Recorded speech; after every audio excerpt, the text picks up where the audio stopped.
Morris Hofstede fue mi mejor amigo por aquellos años en los que la sociedad condenaba estoicamente la actitud tan impetuosa y dinámica de la juventud. No puedo decir que éramos rebeldes, porque no era así. Simplemente teníamos otras ideologías más profundas y el bello don de la curiosidad. Es que así éramos Morris y yo. Nos encantaba experimentar cosas nuevas como a cualquier joven de nuestra etapa. Era normal que todos se comportasen así, ¿no? La verdad es que nunca pude comprender por qué nuestros padres y demás familiares se escandalizaban ante nuestras filosofías, actos y cuestiones. En realidad nos daba igual lo que creyeran acerca de nuestra mentalidad tan abierta e ilimitada, siempre dispuesta a conocer más cosas sobre la realidad que nos rodeaba. Y es que mi amigo y yo éramos de aquellos que gustaban de buscar nuevas expectativas y definiciones de la existencia que llevábamos, leyendo por aquí, tomando fotos por acá, y luego compartiéndolas entre los dos. Sacábamos conclusiones desde nuestro punto de vista, y más tarde buscábamos información sobre los resultados a los que habíamos llegado. Definitivamente, no me puedo quejar de mi juventud, pues disfruté tanto como jamás lo he hecho. Si existía una palabra para definir la ideología de Hofstede, esa era extraordinaria. Ni yo poseía tal habilidad para concebir las costumbres cotidianas como un mero escudo ante lo desconocido, ante aquello que el ser humano siempre temió. Él mencionaba constantemente en sus pláticas que el hombre no tenía la más mínima idea de lo que había más allá de sus actos, y que siempre estaba buscando la forma de evadir su decadente e inevitable destino.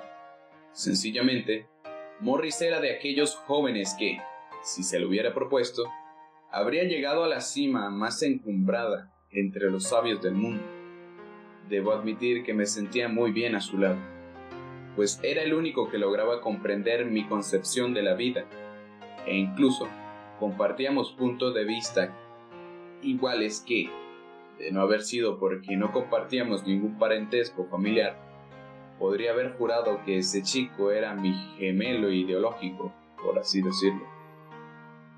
Sin embargo, el tiempo, maldito verdugo que inevitablemente te obliga a enlazarte con tu inverosímil destino, quiso que ambos nos separásemos y mi amigo se mudó junto con su familia a otra ciudad. Cuando él fue a comunicarme la desagradable noticia, no pude contener la agonía que estaba experimentando en mis adentros, y juntos nos despedimos con muchas lágrimas. Lo que más me dolió de aquel aviso fue que claramente sentí cómo se desgarraba una parte de mi ser y era extraída por algún ser desconocido que deseaba ver mi sufrimiento. No puedo describir con otras palabras lo que padecí en aquel instante en el que mi destino estaba por cambiar, quizá para siempre, o tal vez era solo una prueba de valor para ambos. Pero todavía hoy me pregunto qué había que comprobar con esa separación. Actualmente, mi limitada imaginación me permite hacer una especulación sobre aquella circunstancia que decidió todo por nosotros. Tal vez la vida nos vio como una amenaza, algo que podía romper su cuidadosa y bien estructurada coreografía de falsedad y egoísmo. Siendo así, no había lugar para nosotros en este mundo. Aún recuerdo bien esa sombría tarde en que lo vi irse. Su cara transmitía una serenidad impresionante, aunque yo sabía perfectamente que aquello era una máscara que estaba usando para evitar mostrar su dolor ante su familia, la cual era muy severa y conservadora. Su caso familiar no era la excepción por aquellos tiempos. Muchos jóvenes de nuestra edad pasaban por la misma experiencia. Incluso yo lo vivía. Aquel que no tuviera unos padres así podía considerarse afortunado, muy afortunado. Tengo bien plasmada en mi memoria su cara al momento en que el carro encendió, con todo aquel maletero encima. Casi marcada a fuego su expresión, Me estaba comunicando con la mirada que ni la misma distancia nos separaría, y que algún día, en un futuro no muy lejano, volveríamos a vernos. Yo entendí su silencioso lenguaje, y con el mismo idioma le dije que así sería, y que tarde o temprano estaríamos juntos de nuevo para descubrir más cosas. Las cosas continuaron su marcha normal. Desde el punto de vista de la sociedad que me rodeaba, claro. Pero desde que Hofstede se fue, supe que mi vida, a pesar de su creciente monotonía, ya no sería la misma. Me resultaba imposible el concordar con los adultos, quienes aseguraban que las amistades de juventud eran fácilmente olvidadas. Y los jóvenes de mi ciudad me daban los ánimos que necesitaba para afrontar esa terrible ideología a la que llamaban madurez adulta. Qué grande fue mi alegría cuando recibí una carta de Morris. Recuerdo que mi padre acababa de llegar de su trabajo y siempre tenía por costumbre revisar el buzón antes de llegar a casa. Escuché sus pasos subiendo las escaleras y supuse que pasaría de largo por mi cuarto sin saludarme, como siempre lo hacía. Me sorprendió de sobremanera que tocara la puerta de mi habitación, pero después comprendí que solo lo hacía porque entre las cartas que llegaron había una para mí. Tengo que admitir que me extrañó demasiado que me enviaran algo, pero así era. Mi padre me entregó el sobre y salió de mi cuarto. Me quedé observando la carta por un tiempo. Quien me la había escrito era Morris. Imaginen mi emoción cuando la comencé a abrir y descubrí con total alegría la pequeña pero fina letra de mi mejor amigo. Sin más tiempo que perder, comencé a leerla. Mi muy apreciable e incomparable amigo Randolph Gordon. No puedo concebir la emoción de este momento en el cual estoy redactando estas líneas. Me siento feliz de poder escribirte por primera vez luego de que fuese forzado por mi familia a abandonar el lugar donde pasé los mejores momentos de mi vida, con el amigo que jamás podré olvidar. Te parecerá increíble, pero desde que estoy acá no logro adaptarme a mi nueva forma de vida. La ciudad en la que vivo ahora es mucho más caótica que la tuya. Los jóvenes se apegan ciegamente a las enseñanzas de los adultos y, por desgracia, no ejercen su libre albedrío como debería ser. Si los adultos de mi anterior pueblo eran severos y conservadores, estos van más allá de esas erróneas y estúpidas ideologías. No puedes imaginarte la felicidad de mis padres al saber que sus vecinos tienen un hijo bien educado, que nunca pone en duda la autoridad de sus mayores y que es obediente. Solo puedo pensar en la debilidad de pensamiento que posee ese pobre muchacho, y no lo culpo.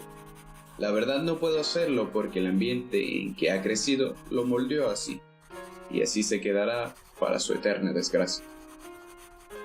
Por otro lado, mi familia a cada momento menciona que cuánto hubieran dado porque yo creciera desde un principio en esta maldita ciudad. Y están diciéndomelo a cada momento del día. En la escuela soy visto como el rebelde sin causa. Y he tenido choques de personalidad con todos los profesores, incluso con la directora. Me han llamado varias veces la atención por defender mis justos derechos, y cada vez que me pongo en contra de los pensamientos tan cerrados de mis maestros, mis padres son citados para conversar con ellos, y los exhortan a que me pongan en mi lugar, o alguien más lo hará algún día. Ellos como siempre lo han sabido y es costumbre del lugar donde estás. Dicen que se avergüenzan de mí, que debería aprender a comportarme como el hombre que soy y que definitivamente tendrán que enseñarme a levitar. No entiendo a qué se refieren con eso, pero sospecho que no es nada bueno enseñarme a levitar. Randolph, sé que te sonará ridículo, porque jamás me escuchaste mencionar algo similar cuando estábamos juntos. Pero por primera vez en mi vida tengo miedo. Miedo hacia el destino que me depara con esta putrefacta sociedad. ¿De qué tengo pavor? Del modo de ver las cosas de los adultos, son tan ambiguos que se puede esperar cualquier cosa de ellos. Me decidí a escribirte esta carta a escondidas de mis padres. Bien sabes que ellos nunca te vieron con buenos ojos, porque eres igual a mí, en pensamiento, en todo. Del mismo modo en que tus padres me veían mal a mí. Supongo que algunos patrones de conducta siempre permanecen, y ese es el caso de nuestras familias, ¿no lo crees? Tengo deseos de que vengas a visitarme. Quiero verte. No sabes el terror que vivo día con día al saber que la juventud de este lugar en realidad no existe. Solo son adultos en proceso de madurez. Me aterra ver que nadie piensa por sí mismo y se apegan como un perro a su dueño, a las ideas de los mayores. Es simplemente macabro. ¿Hacia dónde va este decadente sistema? No tengo la menor idea. Pero he decidido que en cuanto tenga mayoría de edad, me iré de este enfermizo lugar, que no hace otra cosa más que reprimirme demasiado. Sé que te veré pronto porque responderás a mi llamado, sabiendo que tú tienes más posibilidades de venir a verme y tienes conciencia de ello. Junto con esta carta he anexado un mapa de mi ciudad actual. En él realicé unas señalizaciones para que encuentres mi casa. En el dorso se encuentra mi dirección completa, junto con instrucciones precisas para que no te equivoques de domicilio. Si hago todo esto es porque me urge verte. Necesito hablar con una persona que me entienda y me ayude a soportar esta situación. Creo que empiezas a comprender cómo me siento. Después de todo, admiro tu habilidad para ser empático, cosa que aquí nadie posee. Amigo mío, quisiera comunicarte más cosas por este medio, pero entiendo que las palabras que deseo compartir contigo no podrían ser escritas. Espero tu próxima venida y recuerda que siempre contarás con un amigo leal, en la distancia y en la eternidad, así como yo sé que siempre estarás conmigo en las buenas y en las malas. Confieso que en un principio la carta me llenó de mucha motivación y alegría, pero conforme me fui acercando a su desenlace, me sentí frustrado y a la vez preocupado. No sabía la difícil situación que estaba viviendo Morris, y yo que pensaba que mi vida era terrible.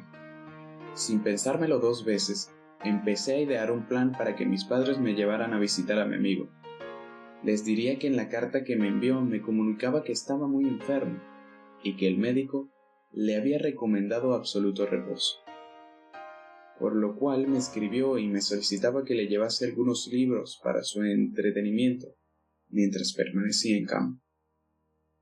Con aquella estrategia en mi mente, me dirigí al cuarto de mis padres y les dije sobre la supuesta enfermedad que tenía mi amigo. Les rogué que fuéramos a verlo y sorpresivamente ellos accedieron sin que les insistiera demasiado. Me comentaron que primero tendrían que pedir permiso en el trabajo de mi padre y en mi escuela para ausentarnos, asunto que resolverían al día siguiente. Yo estaba que no cabía en mí de la emoción. Iría a ver a Morris después de tanto tiempo. Al tercer día, nos encontrábamos empacando algunas maletas para quedarnos unos días con la familia Hofster, pues mis padres consideraban que resultaría interesante relacionarse más con los progenitores de mi amigo. Salimos rumbo a la ciudad donde Morris se había mudado junto con su familia, y con ayuda del mapa que me envió, logramos dar con la casa sin equivocarnos de dirección. Mi corazón saltaba de la indescriptible felicidad que sentía al saber que de nuevo vería a mi gran amigo de toda la vida. Me bajé del auto casi al mismo tiempo que mi padre se estacionaba. Corrí hacia la puerta mientras gritaba el nombre de Morris. La puerta se abrió mientras la señora Hofster me dedicaba una sonrisa, que hasta hoy no dejo de considerar que poseía una pequeña sombra de felonio. Pregunté por mi amigo, y con el tono más dulce e hipócrita que había escuchado jamás, su madre me contestó que él estaba en su habitación levitando. No sé por qué, pero en ese momento sentí una terrible punzada en el pecho, sobre todo porque Morris me había mencionado que esa palabra acrecentaba su temor por respecto a sus padres y la forma en que ellos la concebían. Le pregunté a la señora Hofster en dónde estaba el cuarto de mi amigo. Ella seguía manteniendo su falsa sonrisa mientras señalaba hacia las escaleras que conducían al segundo piso, al tiempo que mencionaba que Morris había estado sumamente inquieto por mi llegada, y que ahora se pondría feliz de verme. No había acabado de darme la información cuando corrí con mucha rapidez mientras ascendía hacia la segunda planta de la casa. Cuando llegué a la puerta que supuse que sería la de mi amigo, noté que estaba cerrada. Así que toqué al mismo tiempo que le avisaba a Morris que ya había llegado. Solo escuché la voz del señor Hofster contestándome que pasara, pues mi amigo estaba en esos momentos muy ocupado levitando. Otra vez escuché esa palabra que me retorcía las entrañas. Con mucha lentitud abrí la puerta, pues pensé que Morris estaba quizá reflexionando sobre algo o muy sumido en sus pensamientos para que no me contestase. Y además, ¿qué hacía su padre con él en su habitación? Mis pensamientos fueron cortados de tajo mientras observaba, boquiabierto, algo que jamás creí que vería en la vida real. Ahí, en medio del cuarto, estaba mi amigo literalmente levitando, tal y como lo habían mencionado sus padres. No lo podía creer, no lo quería creer. Empecé a entrar en un estado de shock mientras seguía mirando a mi amigo. En su rostro se dibujaba esa misma expresión que me había dedicado el día que se fue de mi ciudad. Serenidad, una tranquilidad infinita, y esa particular sonrisa suya que me dedicaba cuando decía que todo iba a salir bien. Continué viéndolo. Realmente levitaba, pues sus pies no tocaban el suelo. Era increíble, pero cierto. Recuerdo que escuché decir a su padre que ahora Morris, gracias a la levitación, aprendería a comportarse como un joven de buenos modales y que sería un gran ejemplo para mí de ahora en adelante. La cara del señor Hofster expresaba alegría y orgullo. No podría estar más feliz de su hijo. Desperté en el Hospital General de la ciudad, rodeado de las preocupantes miradas de mis padres.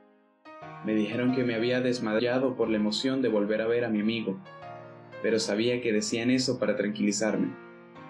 Como solo había sido un desvanecimiento temporal, el médico me dio de alta enseguida. En la sala de espera estaban los padres de mi amigo, felices que mi desmayo no hubiese pasado a mayores. Pregunté una y otra vez por Morris a sus progenitores, y ellos, con una gran sonrisa de satisfacción, solo se limitaban a decirme que ahora él era un chico muy educado y obediente, y que debería estar orgulloso por ser amigo de un muchacho así. Yo simplemente no podía creerlo. Me puse histérico y les grité enfrente de todos los que se encontraban ahí y de mis padres que estaban completamente locos, que su retorcida ideología no conocía límites y que no había ningún motivo para estar feliz por haberlo obligado a convertirse en lo que ahora era. Las personas del hospital se quedaron mirando conmocionados aquella escena. Jamás habían visto a un joven alzarle la voz hacia sus mayores. Mis padres estaban avergonzados por mí y me sacaron a rastras de aquel indiferente lugar. Nadie hizo nada para defender mis ideas. Nadie. Y sé que nadie jamás lo hará. No en esta maldita y putrefacta ciudad. Debido a mi indecente comportamiento, mis padres decidieron regresar a casa esa misma tarde, comunicándome que los padres de Morris no deseaban volver a verme, ya que me consideraban una mala influencia para su hijo. Yo solo quería despedirme de él por última vez y decirle que lamentaba no haber llegado antes para salvarlo de su levitación. Solo quería eso. Sentí un terrible dolor en mi pecho mientras nos alejábamos de aquella fatídica y repugnante ciudad. Mis padres, completamente decepcionados de mi forma de expresarme ante los Hofster, me dijeron que también deberían aplicar conmigo esa técnica de la levitación, pues así aprendería a ser un chico correcto y bien portado. Recuerdo que en ese instante comencé a odiar enfermizamente a mis padres, tanto como aborrecía a los de mi mejor amigo. El tiempo, En su marcha incansable, hizo que ya no le diera motivos a mis padres para que cumplieran aquella terrible amenaza que tenía por objetivo despojarme de mis ideales. En cuanto cumplí la mayoría de edad, abandoné la casa porque no soportaba vivir con aquellos dos seres tan aborrecibles. Me mudé a un pequeño poblado, lejos de mi antiguo hogar. Puedo decir que ahora llevo una vida tranquila, pero no feliz. El recuerdo de la sorprendente levitación de mi amigo me persigue a todos lados. La última vez que lo vi, su cara me volvía a decir que algún día estaríamos juntos para siempre. Y jamás lo dudé. Creo en su palabra y siempre seguiré creyendo en ella.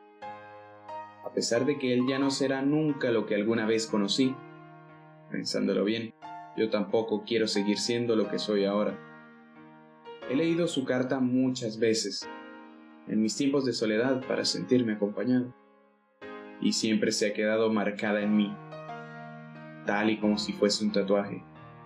Aquella palabra que le dio un sentido nuevo a la vida de mi amigo, y estaba por formar parte de la mía. Seguramente, si me vieran mis padres, estarían orgullosos de mí.